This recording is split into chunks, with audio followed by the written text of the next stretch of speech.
أعوذ بالله السميع العليم من الشيطان اللعين الرجيم بسم الله الرحمن الرحيم وبه نستعين وهو المعين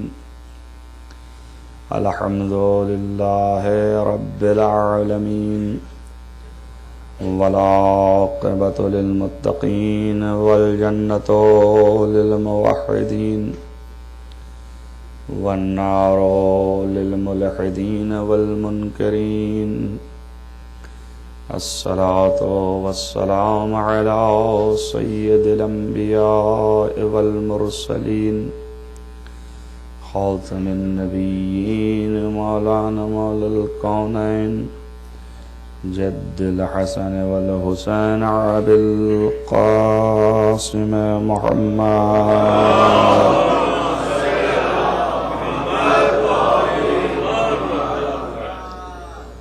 ولا سيما على ابن عمه ووزيره ووصيه وخليفته مغلوب كل طالب غالب كل غالب مولانا علي بن أبي طالب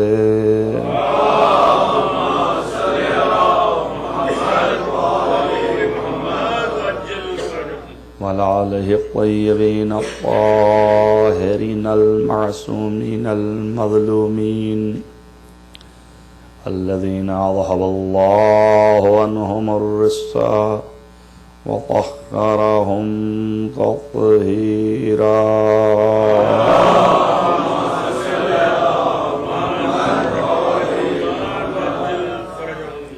ولعنة الله على أعدائهم أجمعين من يومنا هذا إلى قيام يوم الدين أما بعد فقد قال الله سبحانه وتعالى في كتابه الحكيم بسم الله الرحمن الرحيم وما خلقت الجن والإنس إلا ليعبدون صلوات محمد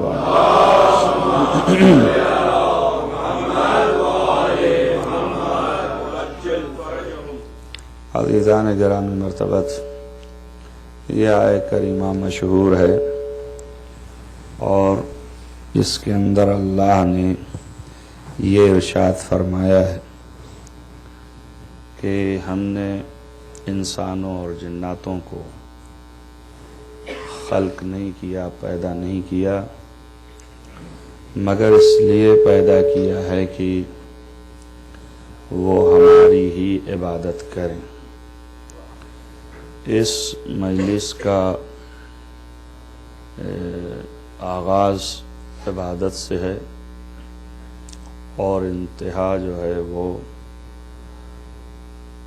عزاداری پہ ہے، کہ جس کا خلاصہ یہ ہے کہ عزاداری عبادت ہے۔ ایک صلوات پڑھیں محمد والا۔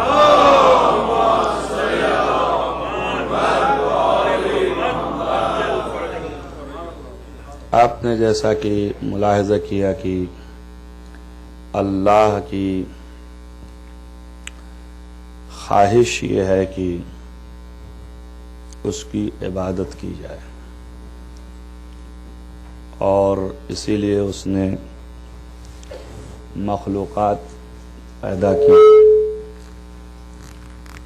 مگر یہ آپ دیکھیں کہ یہی قرآن ہمیں راستہ دکھاتا ہے اور بتاتا ہے کہ ہر ذرہ اللہ کی عبادت کر رہا ہے۔ ما من شیء الا تسبیحہ، کوئی شے ایسی نہیں ہے کہ جو اس اللہ کی تسبیح نہ کر رہی ہو۔ تو سوال یہ ہے کہ جب سارے ذرات اور تمام عالم کے اجزاء جو بھی تھے وہ سب عبادت کر رہے تھے، سبھی کو اللہ نے بنایا، اور مسئلہ ایسا نہیں ہے کہ پہلے انسان کو خلق کیا ہو تب اس کے بعد ذرات خلق ہوئے ہوں، زمین خلق ہوئی ہو، آسمان خلق ہوئی ہو۔ آسمانوں کو پہلے خلق کیا، زمینوں کو پہلے خلق کیا،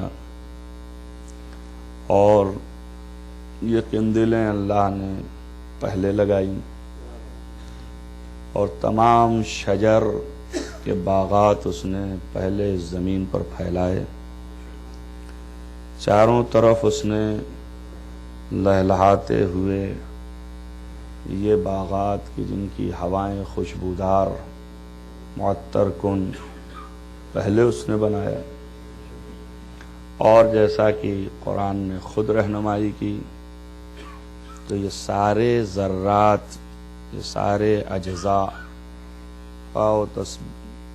زمین ہو یا آسمان ہو یا شجر ہوں یا درخت ہوں یا جو بھی ہیں، عرش کی طرف چلے جائیں تو آسمانوں میں اور بھی جتنی چیزیں اللہ نے، 7 آسمان، پھر اس کے بعد عرش، اور اس کے بعد کعبہ و قوسین، اور اس کے بعد کی بھی جو دیگر چیزیں تھیں، اللہ نے لوح و قلم، کرسی و ساری چیزیں اللہ نے انسان کی خلقت سے پہلے خلق کیا ہے، اور یہ ساری چیزیں جو انسان کی خلقت سے پہلے خلق کیا ہے وہ سب کی سب اللہ کی تسبیح جس وقت سے خلق کیا ہے، پیدا کیا ہے، کر رہی۔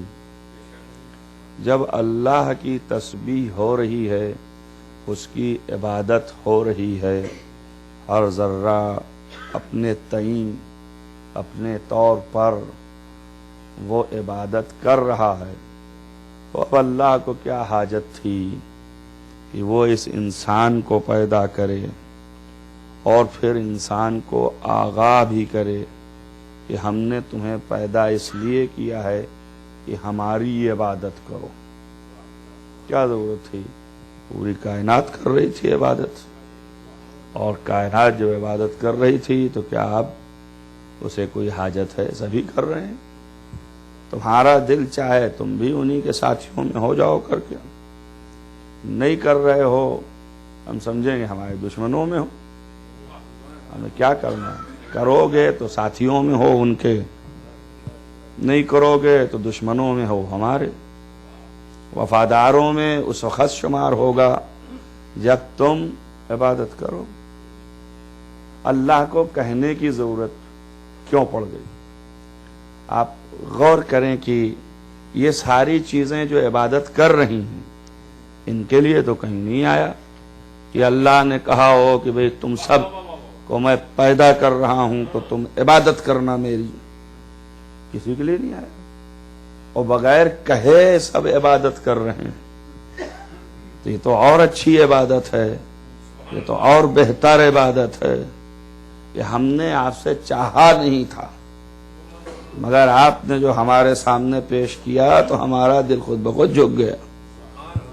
صاحب کیا کہنا، کتنا احترام ہے، اتنا ادب ہے، اتنا لحاظ ہے، اتنا خیال ہے، بغیر کچھ کہے ہوئے ہر وقت یہ آمادہ ہیں۔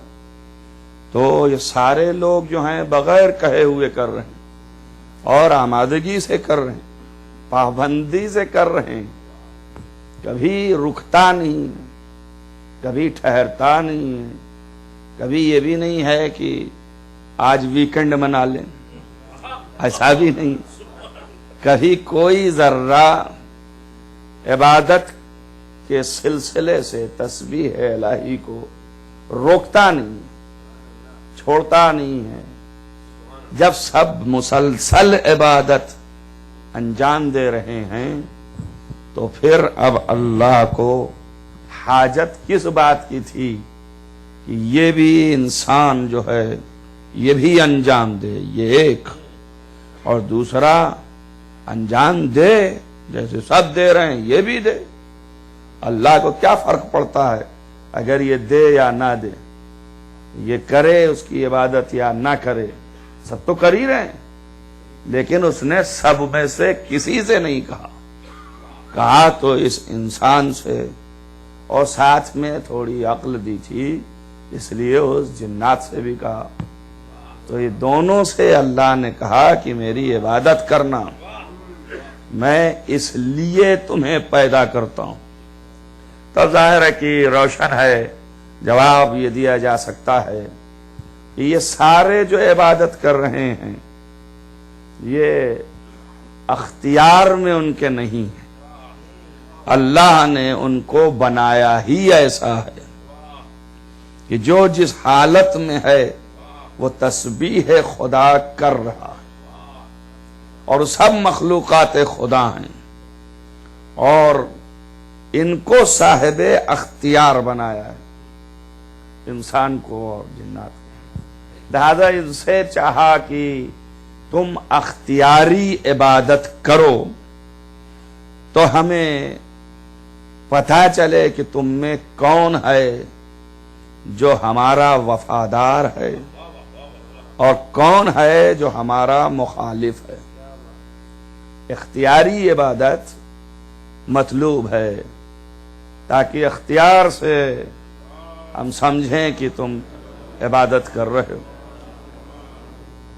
ایک صلوات پڑھیں محمد علیہ.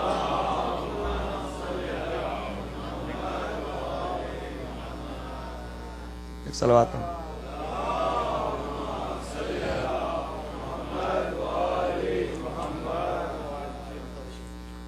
ایک صلوات اور پڑھیں محمد علیہ.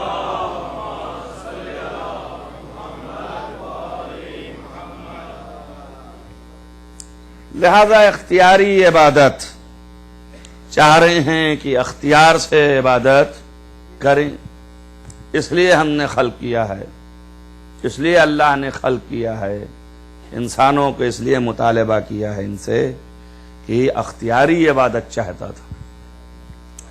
اور سارے لوگ جو ہیں وہ اختیاری عبادت نہیں انجام دے رہے ہیں. تو ہمارا یہ کہنا ہے کہ عبادت تو عبادت، یہ اختیاری اور یہ جبری یہ کیا فرق کرتا ہے؟ یہ ہدف یہ ہے کہ میرا سجدہ ہو، تو سجدہ تو ہو ہی رہا ہے. اب اس میں اختیاری سجدہ اور غیر اختیاری سجدہ کیا؟ اصل یہ ہے کہ میرا سجدہ کرے، اصل یہ ہے کہ میری تسبیح کرے، اصل یہ ہے کہ میرا گن گائے. ختم ہو گئی بات. بس میرے ہی یہ حمد کرنے والا ہے، میرے ہی تعریف کرنے والا ہے تو میری تعریف کرے. ہمارا مقصد تھا تعریف، تو تعریف تو ہو رہی ہے. یہ اختیاری و غیر اختیاری یہ بات کیا ہے کہ بھائی اگر اختیار میں نہیں ہے ایسے بھی تعریف کر رہا ہے. کیا نہیں آپ سمجھے نہیں؟ جو غیر اختیاری وہ مجبور ہے بیچارہ، پتہ نہیں چلے گا کہ واقعاً یہ اپنے دل سے کہہ رہا ہے کہ نہیں کہہ رہا ہے. مجبور ہے، اس کو کرنا ہی کرنا ہے. جیسے بہت سے لوگ ہوتے ہیں، پروفیشن ہے ان کا، کیا کریں بیچارے مجبور ہیں. بہت سے لوگ اس کو کہتے ہیں کہ صاحب کیا کریں، اخلاقی فریضہ ہے، یعنی اخلاق نے مجبور کر دیا ہے کہ ہم آپ کی مدح کریں. اور بھائی کاہے کو؟ ان کا اس لیے کہ دوسرے دیکھ کے یہ نہ سوچیں کہ میں آپ سے خدا نخواستہ حسد کرتا ہوں، میں آپ کو نہیں چاہتا ہوں، تو کم سے کم چار کے سامنے تو میں آپ کی تعریف کر دوں تاکہ یہ چار گواہ ہو جائیں کہ نہیں بھائی میں چاہ رہا ہوں. اب اس کے بعد میں الٹا سیدھا کچھ بھی کروں گا پیچھے تو چار یہ تو کہیں گے نہیں بھائی ایسے نہیں ہے.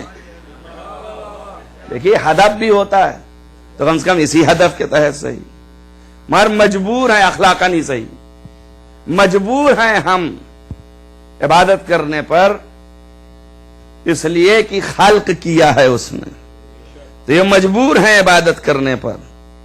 لیکن حقیقتاً دل ان کا جھک رہا ہے یا نہیں جھک رہا ہے، یہ تو صاحب اختیار جو ہے وہ اگر کرے گا تو سمجھ میں آئے گا ان کا صاحب اختیار اور غیر اختیار میں فرق کیا ہے؟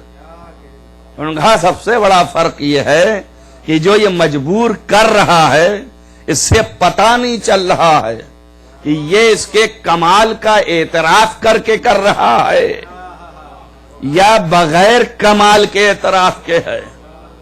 اور صاحب اختیار جو ہے جب وہ کرے گا تعریف تو وہ ایسے کر ہی نہیں سکتا ہے. اس لیے کوئی خوف ہی نہیں ہے, کوئی لالچ ہی نہیں ہے, کوئی ڈر ہی نہیں ہے, کوئی جبر ہی نہیں ہے. وہ کس نے مجبور کیا کہ ہم تعریف کریں؟ اب یہ ہے کہ کمال دیکھا تو کمال سے متاثر ہو کر کے اس نے کہا کیا کہنا, کتنا صاحب کمال ہے. تو چونکہ وہ تعریف جو کرے گا وہ ہمارے کمال کی معرفت پیدا کرنے کے بعد تو بس معلوم یہ ہوا کہ عبادت کی قیمت اللہ کے نزدیک کچھ بھی نہیں ہے سوائے اس کے کہ معرفت پیدا کرے. اگر بغیر معرفت کے ہے تو سجدہ تو ہو رہا ہے, توجہ نہیں دیتا, ہو رہا ہوگا. اگر معرفت کے ساتھ ہو, اب معلوم یہ ہوا کہ معرفت بنیاد ہے, اور جب معرفت بنیاد ہے تو پھر سجدہ نہیں دیکھنا ہے, پھر تسبیح نہیں دیکھنی ہے کہ ہاتھ میں لیے ہے تو بڑا پکا ہے مومن. دیکھیے اسی لیے لوگ جو ہیں اللہ کو تو سبھی پتا ہے, اس نے پیدا کیا ہے, اس نے خلق کیا ہے, اور اس نے عقل دی ہے, اور عقل کے ساتھ وہ بھی دیا ہے اس نے جو شبیہ عقل ہے.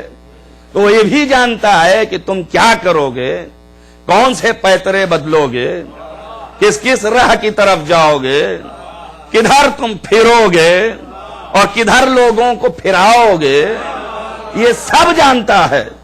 لہذا اس نے کہا کہ ہمیں سب معلوم ہے, تو ایک چیز میں پابند کیا ہی نہیں اس نے, ایک چیز نہیں بنائی اس نے تاکہ معیار یہ ہو جائے کہ سجدہ جو ہے یہ عبادت ہے, یا معیار ہو جائے کہ یہ تسبیح جو ہے وہ عبادت ہے, یہ معیار ہو جائے کہ روزہ جو ہے وہ عبادت ہے, یہ معیار ہو جائے کہ رقم دینا ہی عبادت ہے, یہ معیار ہو جائے کہ جان نثار کرنا ہی عبادت ہے. کوئی ایک چیز معین نہیں کر رہے ہیں ہم, تو اس لیے کہ ہر ایک میں کچھ نہ کچھ فنکار داخل ہو جائیں گے تو چیز بدنام نہ ہو جائے. اس لیے اس نے کہہ دیا ہم ہر طریقے سے جانچیں گے, اس میں کون ہے, اس میں کون ہے, اس میں کون ہے, اس میں کون ہے, اور دیکھا کہ اس میں ہے اور اس میں نہیں ہے. تو جس میں نہیں ہے اس میں لگے گا کہ نہیں ہے, اور جس میں ہے اس میں لگے گا کہ ہے. اور پھر یہ بھی پوچھیں گے اس دن کہ بھیا اس میں کیوں نہیں کیا تھا, کس چیز نے تمہیں روکا تھا, کس چیز نے تمہیں منع کیا تھا. جب یہ ہمارا ہی حکم تھا تو تم کو رکنے کی ضرورت کیا تھی. تب آپ اس وقت تیل کال نہیں کر سکتے ہیں کہ نہیں ایسا تھا اور ویسا تھا, ایسا ویسا نہیں سننے والا. تو اس لیے کہ جو چیز کو امر کر دیا ہے اگر اس پر کوئی ایسا ویسا کیا تو پھر ایک کو نکال کے بتا دیا ہے کہ آئندہ ایسا ویسا لے کے نہیں آنا. صلوات محمد وآل محمد.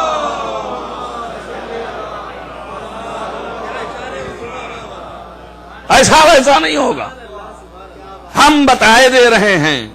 اور ایسا کیسا ویسا کے لیے ایسا ہم نمائندہ بھیج رہے ہیں کہ جتنے سوالات ہوں سب کر لینا. اس دن نہ کہ مجھ سے پوچھنا کہ یہ کیسے تھا اور وہ کیسے تھا, مجھ سے سوال نہیں کرنا. اس لیے کہ میں نے سارے سوالات کے جوابات الیوم اکملت لکم دینکم, سارے سوال کے جواب آج ہی کے دن دلا دیے ہیں.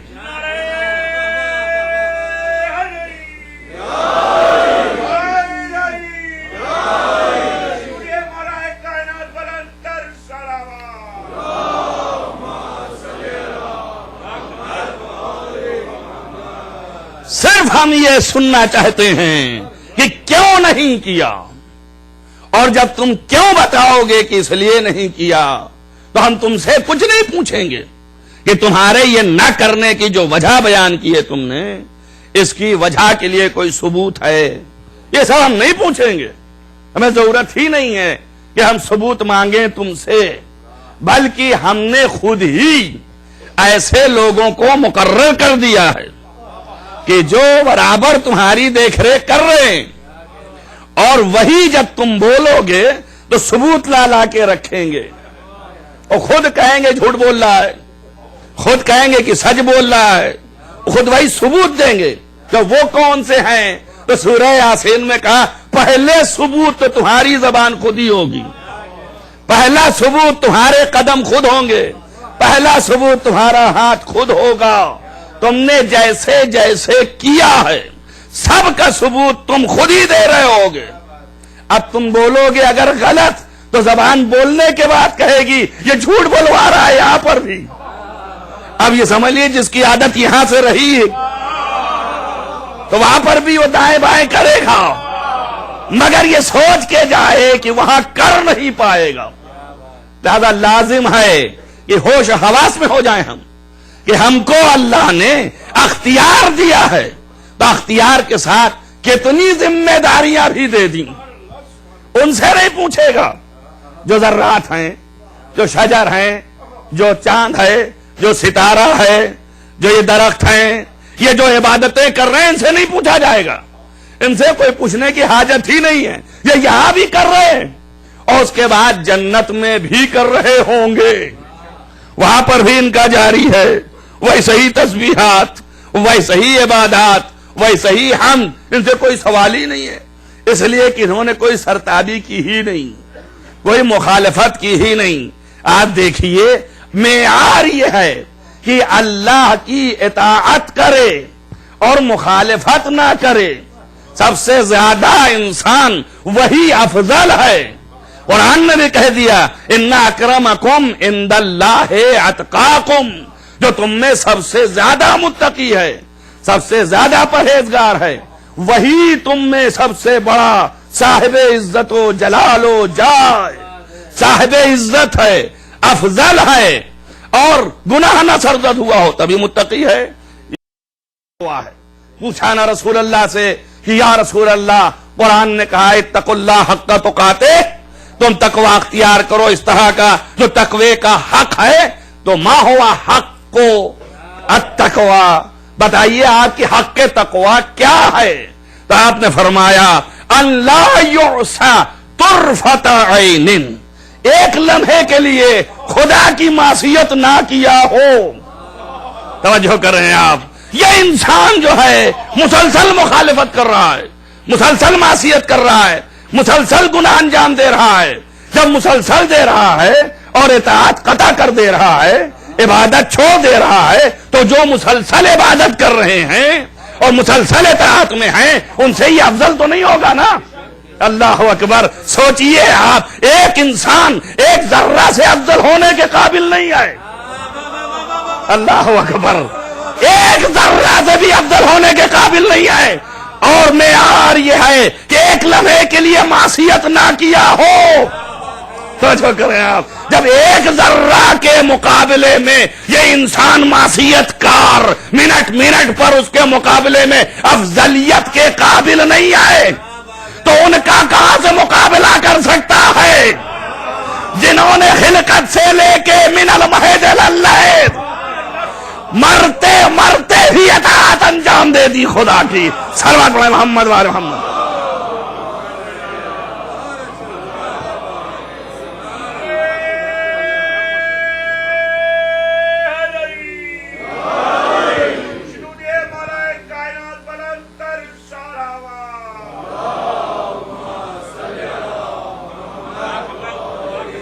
تمام ذرات نے تسبیح کرنا سیکھا کسی سے کی نہیں، یا فطرت میں اللہ نے ڈال دیا، تو یا اللہ تجھ سے شکایت ہے کہ تو نے مجھے صاحب اختیار بنا کے میرے فطرت میں کیوں نہ ڈالا، میں کیوں جاہل کا جاہل رہ گیا، کبھی اس کے دروازے پہ دھکے کھا رہا ہوں، کبھی اس کے پاس دھکے کھا رہا ہوں، کبھی اس سے پوچھ رہا ہوں طریقہ، کبھی اس سے پوچھ رہا ہوں طریقہ. جب اس کا دل آیا تو اس نے کہا اس طرح پڑھ لینا، اس کا دل آیا تو اس نے کہا اس طرح پڑھ لینا.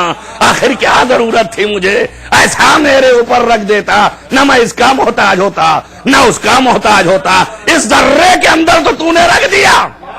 جو کریں آپ، اس کے اندر تم نے رکھ دیا. یہ محتاج نہیں ہے اور ہمیں محتاج بھی بنا دیا اور بتا بھی دیا کہ صاحب اختیار ہو تم. ارے کہے کہ صاحب اختیار ہیں، کس بات کے صاحب اختیار ہیں؟ اب اتنی تو اختیار دیا ہے، یہی سمجھنے کے لیے تو دیا ہے کہ یہ دیکھو کہ تم کو کون کدھر لیے چلا جا رہا ہے. توجہ کریں آپ، کدھر لیے چلا جا رہا ہے. میں نے معیار بتایا تھا کہ میری اطاعت ہو اور تم نے معیار بنا لیا ہے ان کی اطاعت، ان کی اطاعت، ان کی اطاعت. یہ کیوں بھاگے جا رہے ہو؟ جو میں کہہ رہا ہوں اس کی اطاعت کرو، میرا امر مانو، میرا حکم مانو، میرا کہنا مانو. تم دوسرے کا کہنا کیوں مان رہے ہو؟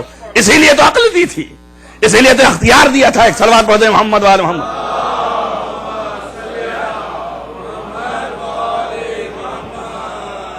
تم کیوں ادھر ادھر بھاگ رہے ہو؟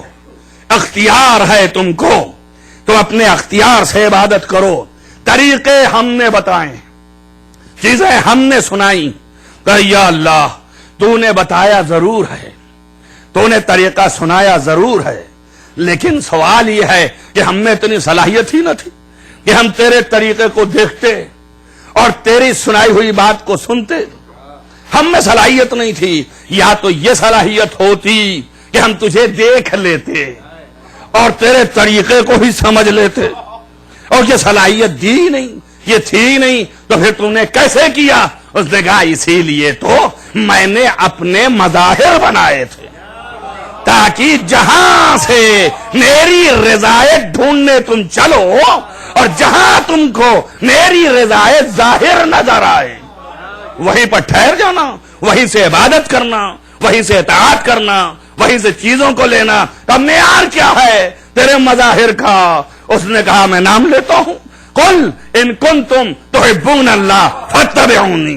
اگر تم کو مجھ سے الفت ہے، مجھ سے انسیت ہے، مجھ سے محبت ہے تو اس محمد کی پیروی کرو. بس اب معیار ہو گیا نا کہ اب تم کو کہیں اور جانے کی ضرورت نہیں ہے. معیار یہ ہے کہ اگر محبت ہے تو ان کی پیروی کرو. اللہ کی محبت اصل معیار قرار پایا اور یہی عبادت ہے اللہ کی. اگر دل میں محبت خدا آ جائے، اگر دل میں محبت خدا نہیں ہے تو جتنی دفعہ چاہیے وہ آپ الٹتے پلٹتے رہیے اپنے آپ کو. یہ صورت عبادت ہے، یہ عبادت نہیں ہے. آپ جیسا چاہیے کریے، جتنے ایکشنز معلوم ہوں وہ سب ادا کر دیجئے. اللہ کو ایک بھی پسند نہیں ہے جب تک کہ دل میں محبت نہ آئے. اگر محبت ہے تو یہی ایکشنز عبادت بنتے جائیں گے، اور اگر محبت نہیں ہے تو بس آپ کلا بازیاں کھیلیے. صلوات پڑھیے محمد والے محمد.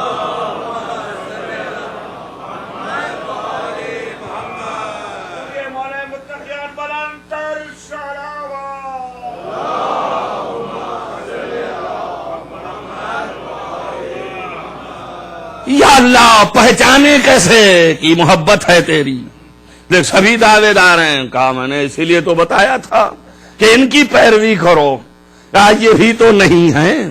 مسئلہ یہ ہے اگر ہوتے تو ہم ان کی پیروی کرتے رہتے، ان کے پیچھے پیچھے چلتے، جیسے جیسے یہ کہتے ہم کرتے. لیکن یہ ہے نہیں اس وقت، تو کیسے پتا چلے کہ اب ہمارے دل میں تیری محبت ہے؟ تو اب وہ بتائے کوئی راستہ ایسا کہ اس سے ہمیں معلوم ہو کہ اللہ کی محبت ہمارے دلوں میں پائی جاتی ہے. کوئی ایسا راستہ دکھا مجھے، بتا مجھے جس کی پیروی کے لیے کہا وہ تو چلا گیا. اور یا کوئی پیر اور دکھا کہ جس سے میں سمجھوں کہ اسی کی پیروی ہو رہی ہے، اس کو بھی بتا. دونوں تیرا کام ہے، میرا کام نہیں ہے.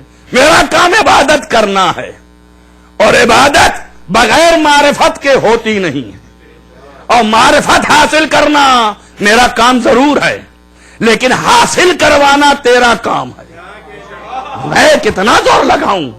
جتنا میری صلاحیت ہے، جتنی کیپیسٹی ہے، اتنا ہی تو نا حاصل کرنا میرا کام ہے اور دلانا تیرا کام ہے. تو تو عطا کر معرفت. یا ویسا ہی رکھ دیا ہوتا جیسے اس ذرے کے لیے تھا کہ جیسے ہی ماں کے پیٹ سے آئے دہان کھلتا اور سبحان اللہ الحمدللہ اور تسبیحات شروع ہو جاتی. لوگ دیکھ کے بھی معجزہ سمجھتے، کم سے کم یہی سمجھتے کہ کیا کہنا سبحان اللہ. ایسے یہ بندے پیدا ہوئے ہیں. کیا تمہیں معلوم ہے کچھ ایسے بھیجے جو تم نے اعتراض ہی کب کیا؟ یہی ٹیسٹ کر رہا تھا کہ آیا فطری چیزوں پر توجہ ہے تم کو کہ نہیں ہے. اگر تم نے اعتراف کر لیا ہوتا تو بات آگے بڑھائی جاتی. پھر اور دیکھتے بھائی یہیں سے ٹیسٹ کرنا شروع کر دیا میں نے کہ تم میں صلاحیتیں ہیں کہ نہیں ہیں. توجہ کریں آپ. اگر تم میں صلاحیتیں ہیں تو ابھی پتا چل جائے گا. ایک بھیجا میں نے ایسا جیسے ہی دیکھا پیچھے ہٹ گئے. کہا یہ تو جادوگر لگتا ہے. ارے ہم نے بنا کے بھیجا تھا تاکہ فطرت کی تعریف کرے، فطرت کی چیزیں کر کے دکھائے اور تم اس سے متاثر ہو اور تم بھی اپنے آپ کو آمادہ کرو. اور جب آمادہ کر لو تو ہم بھی وہ چیزیں عطا کر دیں تم کو تاکہ تمہارے اندر بھی وہ جوہر پیدا ہو جائے. جس دن لیکن دیکھا تم نے اور دیکھ کر کے اچٹ گئے، بگڑ گئے. بس معلوم یہ ہو گیا تم میں صلاحیت نہیں ہے. جس میں صلاحیت تھی آپ دیکھیے نا وہیں پر اور بھی ہیں. ان میں ایک کی صلاحیت تھی 10 درجے تک کھینچ کے لے گیا کہ نہیں اپنے کو لے گیا. اب یہ کہیے نہیں اللہ نے اس کو ایسا بنایا اور مجھ کو ایسا نہیں بنایا. ماں ایسا ویسا ہے ہی نہیں. انسان کو جیسا خلق کرنا چاہیے ویسا سب کو برابر خلق کیا ہے، نہ عدل کے خلاف ہو جائے. اب صلاحیت کتنی آپ میں ہے کہ آپ استعمال کر لے جائیں. اچھا استعمال کر لے گئے تو 9-10 درجے تک پہنچ گئے اور نہیں کر پائے وہیں سے آگے ہٹ گئے اور فرمایا یہ تو سب ایسے ہی دکھ رہا ہے. جن کو نبوت کا پیغام نبوتی دکھ رہا تھا وہ ایمان کے درجے بڑھا رہے تھے. جن کو پیغام نبوت حکومتی دکھ رہا تھا وہ حکومت کے آئینے بنا رہے تھے، اس کے آلے فراہم کر رہے تھے. صلوات بھائی محمد وآل محمد.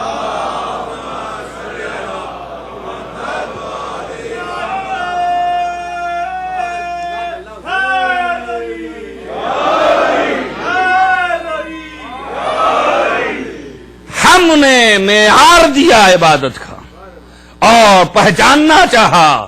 دیکھیے ہم تقریر کر رہے ہیں، کسی کے کچھ دماغ میں آ رہا ہوگا، کسی کے کچھ آ رہا ہوگا اسی سے ریلیٹڈ بات، کسی کے کچھ آ رہا ہوگا. وہ اپنے دماغ کا مالک ہے نا. لیکن میں اپنی تبلیغ کا، اپنے بیان کا مالک ہوں اور جو میرے لفظ ہیں بدل نہ دوں. اسے ٹیپ کر لیجئے آپ.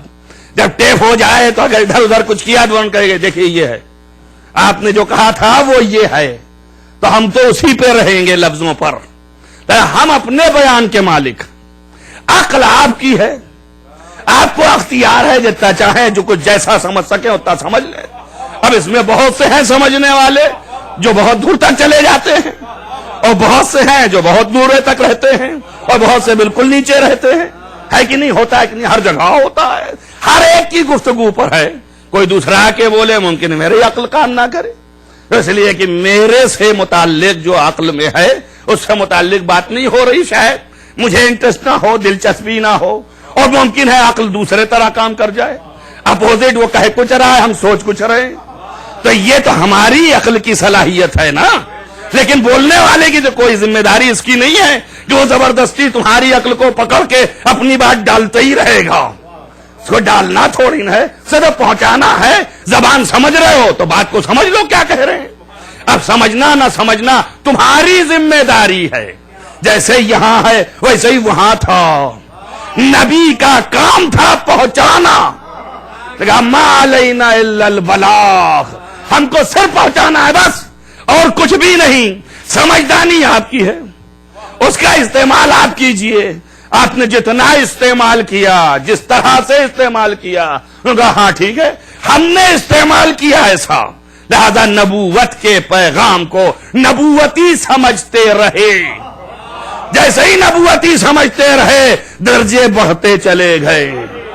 اور آپ یہ بھی یاد دیکھیے، یہ بھی ہے کہ نہیں ہے، فطری ہے، بولنے والا متکلم جب تقریر کر کے خاموش ہو جائے اور اس کے بعد سننے والوں میں سے 10 آ جائیں اور 10 میں سے 5 کہیں آپ یہ کہہ رہے تھے جو وہ کہنا چاہ رہا تھا، ہے نا، وہی وہ بیان کریں کہ صاحب آپ یہ کہہ رہے تھے، کہے گا ہاں میری بات تو ہی کر رہے ہیں، اور 5 جو ہے الٹا کہیں کہ آپ یہ کہہ رہے تھے تو وہ دنگ ہو جائے گا، یا اس کی عقل کام نہیں کر رہی تھی، یا میرے الفاظ کچھ ایسے تھے کہ اس تک بات پہنچی نہیں۔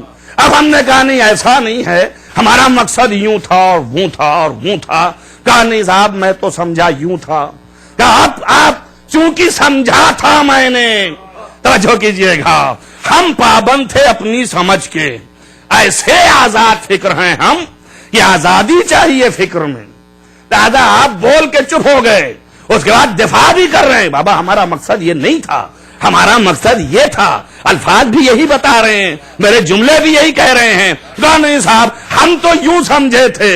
کہا بھئی آپ تو بتا رہے ہیں کہ یہ ہے، اب تو سمجھ رہے ہو؟ ان کا ہاں لیکن جو پہلے سمجھا تھا، اچھا کریں آپ، وہ میرے عقل میں ہے، اسے جانے نہیں دینا ہے، چونکہ پہلے ہم نے سمجھا تھا۔ توجہ کرے بھئی یہی معاملہ تھا اور کچھ نہیں، ہاتھوں پر بھی لیے ہلا رہے تھے، دکھا رہے تھے، مجھے بھی بولتے جا رہے تھے کہ یہی علی، اسی علی کی بات کر رہا ہوں، جو سمجھنے والے تھے سمجھ گئے۔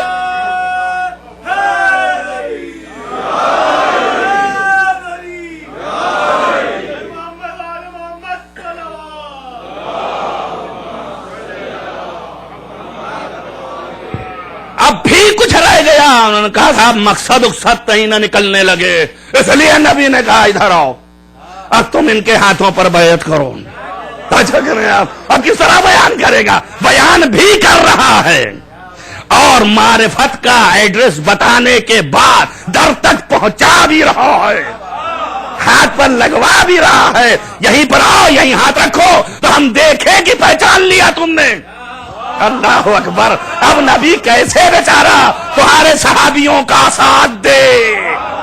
اللہ اکبر، ساتھ دینا چاہتا ہے کہ اس دن جو ہے اللہ کے سامنے اگر یہ کہنے لگے کہ ہمیں پتا نہیں ہے تو ہم بن جائیں ڈیفینسر اور کہیں کہ نہیں یا اللہ اس کو پتا ہے کہ اس لیے کہ اس نے بیعت کی تھی، میں نے تو اس کے ہاتھ کو رکھوایا تھا۔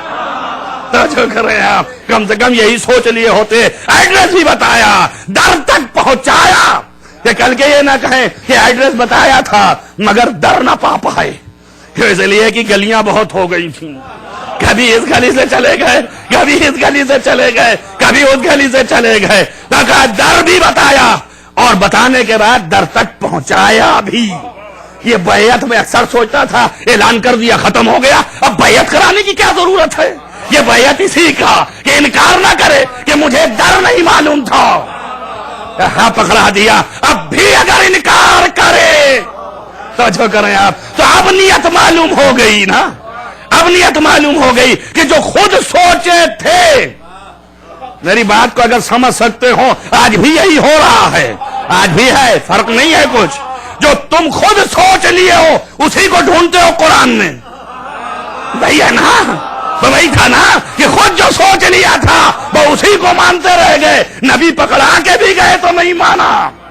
توجہ کریں آپ، اور نبی شاید اس لیے جانتے تھے کہ پکڑانے کے بعد بھی نہ مکر جائے، تو پھر آخری وقت کہا کہ ہم ان کو دونوں کو چھوڑے جا رہے ہیں، کہا عقل کام نہیں کر رہی ہے ان کی، صلوات علی محمد و آل محمد۔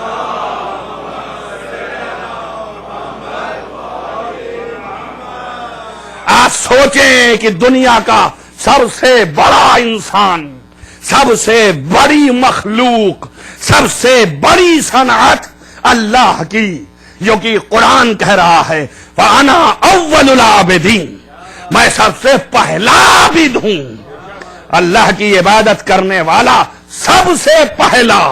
اور ایک لمحے کے لیے یہ عبادت ختم نہیں ہوئی ہے، جو سب سے پہلا ہے عبادت کرنے والا، سب سے بلند ہے عبادت کرنے والا، وہ اعلیٰ عبادت کرنے والا، اس کو اللہ نے رہنما قرار دیا۔ بھئی اسی کو دیکھ کے یہ ذرات نے تسبیح سیکھی ہے، اسی کو دیکھ کے یہ شجرات نے تسبیح سیکھی ہے، اسی کو دیکھ کر یہ ملکات نے تسبیح سیکھی ہے، جس کو دیکھ کے کائنات نے تسبیح کیا، کہتے ہیں عقل نہیں ہے، سمجھ نہیں ہے، پر میں کہوں گا ان عقل والوں سے تو بڑے اچھے ہیں یہ کہ جو نبی سے دیکھ لیا اس کو بدلا نہیں۔ یہ صاحبان عقل گام گام پر نبی کی سیرت بدلے دے رہے ہیں۔ اللہ اکبر، کم سے کم یہ تو صاحب عقل نہ تھے مگر بدلا نہیں۔ عقل نہیں تھی تو اور زیادہ لے آ سکتے تھے عذر کہ ہمارے تو سمجھ ہی نہیں تھی، ہم سمجھے ہی نہیں کہ یہ کیا کہہ رہے ہیں، اب اپنی طرف سے ایک چیز، لیکن وہ کہتے نہیں، بدلے ہی نہیں، جو نبی نے کر دیا وہی وہ کرتے چلے آئے۔ بس یہ عبادت کا انداز اللہ دیکھ رہا ہے، ایسوں کی عبادت کافی ہے اس کے لیے، لیکن پھر بھی تمہارا امتحان لے رہا ہے۔ معیار محبت قرار دیا اپنی، یہ میری محبت، اب کیسے پہچانے؟ ہے بھی نہیں، طریقہ بھی بتایا، اس سے بھی انکار ہو گیا، تو اب کیسے پہچانے کہ دل میں محبت ہے کہ نہیں ہے؟ تو اب اس نے فرمایا کہ ہم ایک ایک کو گنائے دیتے ہیں کہ اگر ایسی محبت آ جائے تو سمجھنا کہ اللہ کی محبت ہے۔ تو اب وہی ڈھونڈیے کہاں ہے، تو ایک ایک کو بتانا شروع کیا۔ یا علی من احبا، اے علی جس نے بھی آپ کی محبت اختیار کی، من احباک جس نے بھی آپ کی محبت اختیار کی، احبنی اس نے مجھ سے محبت کی، اور جس نے مجھ سے محبت کی اس نے اللہ سے محبت کی۔ یہ بھی بتا دیا۔ اس کے بعد بتاتے بتاتے ایک ہی کو نہیں، ہر ایک کا تعارف کرایا، کہا یہ فاطمہ میرے جگر کا ٹکڑا ہے، جس نے بھی اس سے محبت کیا اس نے مجھ سے محبت کیا، اور ظاہر ہے کہ جس نے مجھ سے محبت کیا اس نے اللہ سے محبت کیا۔ اور اس کے بعد کہا جس نے بھی اسے اذیت دیا اس نے ہمیں اذیت دیا، اور جس نے ہمیں اذیت دیا اس نے خدا کو اذیت دیا۔ یہ حسن ہے، جس نے اس سے محبت کیا اس نے ہم سے محبت کیا، اور جس نے ہم سے محبت کیا اس نے اللہ سے محبت کیا۔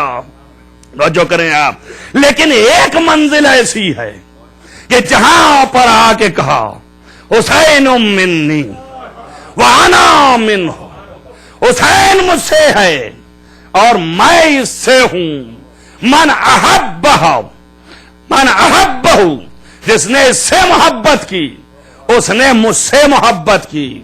یہ ایک ہے، ترمذی کے اندر موجود ہے کہ ابو یعلی ابن مرہ گزر رہے ہیں، کہتے ہیں ایک صحابی کے ہاں دعوت میں جا رہے ہیں اور نبی کے پیچھے پیچھے سارے صحابی بھاگ رہے ہیں، دعوت کھانا ہے۔ آگے گئے، نبی نے دیکھا کہ بچے کھیل رہے ہیں، ان میں ایک بچہ ان کا بھی کھیل رہا تھا، چاہا کہ اٹھا لیں، ہاتھ پھیلا دیا گود میں لینے کے لیے، بچہ کھیلنے لگا، بچہ ادھر لکا تو ادھر دوڑے، پھر ادھر چھپا تو ادھر دوڑے، یہاں تک کہ کافی دیر ہو گئی، بچہ چھپتا رہا اور نبی دوڑتے رہے بچے کے پیچھے پیچھے۔ آج دیکھیے ایک مولوی صاحب اگر کرنے لگے آپ کے سامنے، آپ کہیں معلوم دیتا ہے دماغ کام نہیں کر رہا ہے ان کا، یہ کیا کر رہے ہیں بچے کے ساتھ، اور نبی یہ کرتے جا رہے ہیں، صاحب آنکھیں پھاڑ پھاڑ دیکھ رہے ہیں، اور بھی بچے ہیں مگر ان کے ساتھ نہیں، اسی کے ساتھ کیوں؟ اور اس کے بعد یہاں تک کہ ہنس ہنس کے نبی دوڑ رہے ہیں، ہنس ہنس کے دوڑ رہے ہیں، اور پھر بچے کو گود میں اٹھا لیا، جب پکڑ لیا اٹھا لیا تو فرمایا حسین منی، حسین مجھ سے ہے، وَأَنَا مِنْهُ اور میں اس سے ہوں، اور جس نے اس سے محبت کی، من احبہ فقط احبنی ومن احبنی فقط احب اللہ۔ ارے تو نہیں ہوتا تو کافی تھا، مستدرک نے لکھا کہ نبی نے اٹھانے کے بعد چوما، اور چوم کے یہ حدیث بروانے کے بعد فرمایا ہاتھ اٹھا کے یا اللہ احبہ، بارے لہا تو بھی اس سے محبت کر۔ اللہ اکبر، اللہ تو کر ہی رہا ہے محبت، اب اللہ سے کیوں کروا رہا ہے؟ رسول کہہ رہا ہے کہ یا اللہ احب ہو تو ہی اس سے محبت کر، اور اتنا ہی نہیں، جب یہ کہہ چکا تو ختم ہو جانی چاہیے تھی بات، اور اس کے بعد کہتا ہے کہ یا اللہ جو اس سے محبت کرتے ہیں تو ان سے محبت کر۔ توجہ کریں آپ، کہیں آپ کسی کے لیے حدیث دکھائیے ایسی جس میں حسین کی بلندی اس قدر ہے کہ جو بھی حسین سے محبت کرتا ہے اپنی قدر وہ پہچانے جو محب حسین ہیں۔ محبان حسین میں سے ایک محب اللہ بھی ہے، محبان حسین میں سے ایک محب اللہ ہے. یا اللہ اس سے محبت کر. اب یہ محبت خدا ہے، اور جو محبت خدا ہے وہی عین دین ہے، وہی عین دین ہے. ایک صلوات پڑھیں محمد وآل محمد.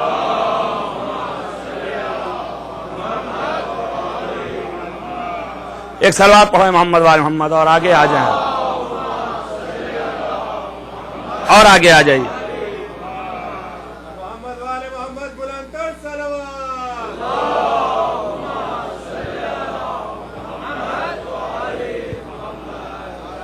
لہذا ان کی محبت. امام سے پوچھا کہ کس طرح عبادت کریں، تو آپ نے فرمایا انما یعبدو، بے شک اللہ کی عبادت ہو سکتی ہے مگر اسی وقت جب یعرف ہو، جب اللہ کو پہچانا جائے. اور اگر نہیں پہچانا کسی نے اور عبادت کیا تو ہاذا، یہ عبادت ضلالت ہے، گمراہی کی عبادت ہے. اور گمراہی کی عبادت اللہ کے نزدیک مقبول نہیں ہے. تو کیسے پہچانے کہ معرفت پیدا ہو؟ کہا تصدیق باللہ، اللہ کی تصدیق کرو. اور اس کے بعد تصدیق برسول اللہ، اللہ کے رسول کی تصدیق کرو قلب سے، دل سے. اور تصدیق کرو بولایت علی ابن ابی طالب، علی کی ولایت کی تصدیق کرو. والاہتمام بہ، اور اس کی امامت کے قائل ہو. والاہتداء بہ، اور اس سے ذریعے سے ہدایت حاصل کرو.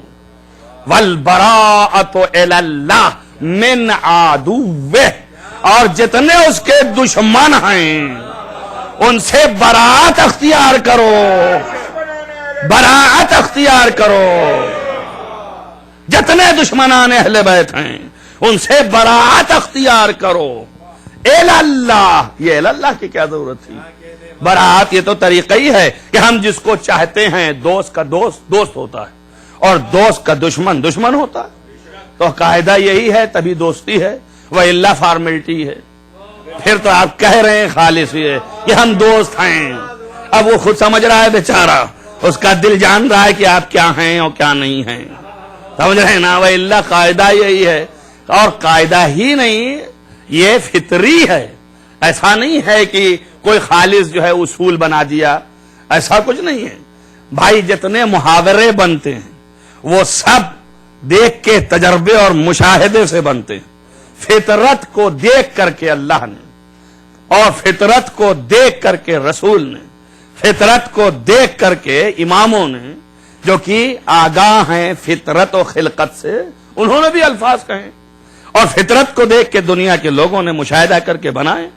تو ایسے ہی بنتا ہے کہ بھئی محبت کرنے والے کا معیار یہ ہے کہ محب کا محب محب ہے اور محب کا دشمن دشمن ہے.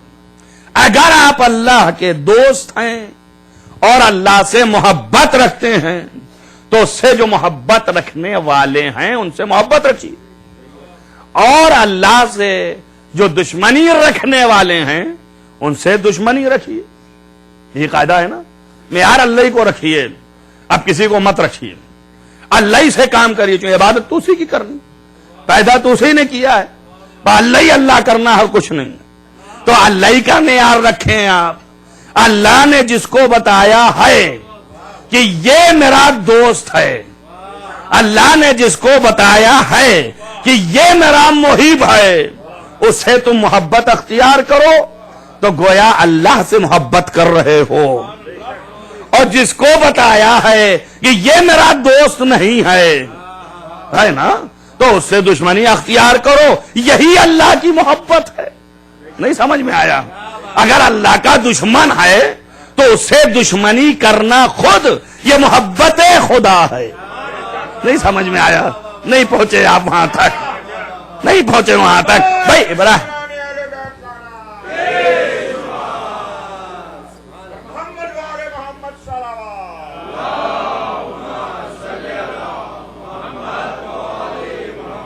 جب تک ابراہیم کے سامنے آزر کے سلسلے میں بات روشن نہیں ہوئی، اس وقت تک ابراہیم نے براعت کا نعرہ نہیں لگایا. آپ قرآن دیکھیے ساتھ بھی رہتے تھے، بلکہ جو یہ چیزیں بناتے تھے بیچنے کے لیے مدد بھی کروا دیتے تھے اور تبلیغ بھی کرتے تھے کہ یار غلط لگ رہا ہے یہ تم کر رہے ہو، یہ چیز اچھی ہے نہیں، اس کو چھوڑ دو، یہ غلط ہے. مگر جو مدد کی ضرورت تھی تو مدد بھی کر رہے تھے. لیکن جب اللہ نے اعلان کر دیا کہ اب یہ میرا دشمن ہے تو پھر حضرت ابراہیم نے کہا بارے لہا میں اس سے براعت اختیار کرتا ہوں. توجہ کریں آپ، چچا تھا نا، اسی طرح نبی کا بھی چچا.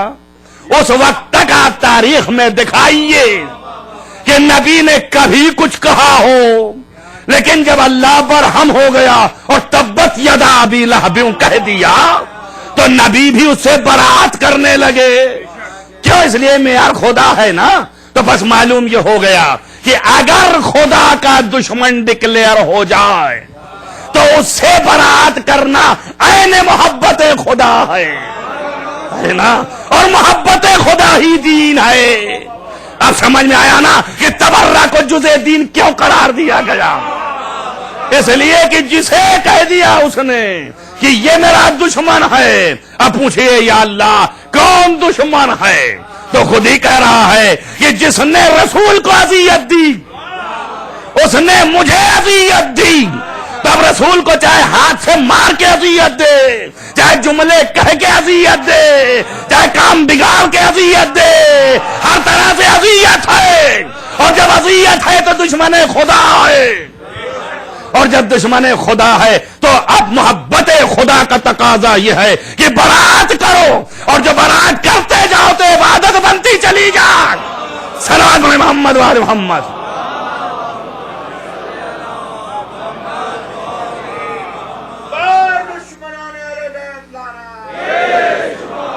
آپ اللہ کی عبادت اسی کیجیے، اسی کی عبادت کیجیے، اسی کو معیار رکھیے. وہی جو ہے اسی کی محبت معیار ہے، اسی کی دشمنی کرنے والوں کی دشمنی معیار ہے. اسی کا نام کل دین ہے بس. اور ہم بیچ میں لاتے ہی نہیں کسی کو. اب جو بتائے کسی کو، اگر معرفی کرائے کہ یہ میرا دوست ہے، آپ سے ملاقات ہوئی، آپ سے بہت اچھے تعلقات ہیں میرے، اب آپ ہم سے معرفی کرا رہے ہیں، پہچنوا رہے ہیں، یار بھائی میرے دوست ہیں، تو میرا تقاضا یہی ہے کہ آپ سے تعلقات ہیں تو ان سے بھی تعلقات ہیں.